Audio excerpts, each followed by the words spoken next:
شاید بہت اسٹرانگ لفظ استعمال کر رہا ہوں، لیکن چونکہ ایسے لوگ آپس میں مل رہے ہیں جن کا کوئی راستہ کبھی کامن تھا ہی نہیں. پیٹ کے قادری صاحب تشریف لے آئے ہیں، زرداری صاحب ان سے ملنے گئے ہیں. ایک لارجسٹ پولیٹیکل پارٹی کا بندہ جو خود پریزیڈنٹ رہا ہوا ہو، وہ عمران خان صاحب نے اپنے 3 جلسوں میں اب تک یہ اعلان کر دیا کہ قادری صاحب ہم آپ کے ساتھ ہیں. کیسے دیکھتے ہیں آپ؟ پریشان نہیں اس گینگ اپ سے؟ دیکھیں بات یہ ہے کہ ایک تو پریشانی ہوتی ہے، ایک تشویش ہوتی ہے، ایک حیرانی ہوتی ہے. اب حیرانی پر نہ لے جائیے گا. حیرانی تو مجھے نہیں ہے کم از کم. دیکھیں ہم ایک سیاسی جماعت ہے، ہم ہر چیز کو نا بہت زیادہ یعنی کہ باریک بینی سے اس کا جائزہ ضرور لیتے ہیں.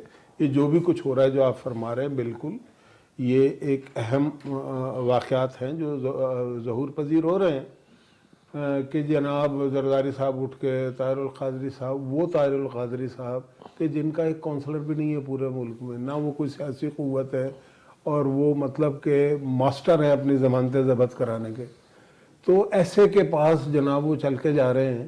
اچھا یہ آگ اور پانی کا ملاپ ہے، کیونکہ 2012 میں انہوں نے دھرنا دیا تھا ان کے خلاف جب نواز شریف صاحب نے رائے ونڈ میں بلا کے ان کو بیل آؤٹ کیا تھا، اور ہم نے کوئی احسان نہیں چڑھایا تھا جیسے یہ چڑھاتے رہتے ہیں.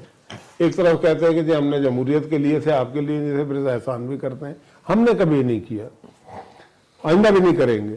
لیکن بات یہ ہے کہ جب آگ اور پانی کا ملاپ ہوتا ہے نا تو وہ ملاپ کرانے والا کوئی ہوتا ہے، وہ بغیر وجہ کے نہیں ہوتا یہ ملاپ. اس لیے نہیں ہوتا کہ 10 آدمیوں کی شہادت ہوئی ماڈل ٹاؤن میں. بالکل جی بڑی افسوس ہے. آپ یہ بھی ایک زیادہ کہہ رہے ہیں کیونکہ جو نجوی کمیشن ہے اس میں 9 ہے.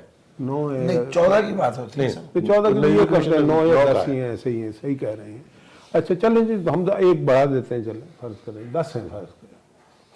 بڑا افسوس ہے اس کا، کسی کو بھی کوئی ذی شعور اس پہ خوش تو نہیں ہے نا کہ جو بھی ہوا کون ذمہ دار ہے کون نہیں ہے. جانے تو گئی یہ تو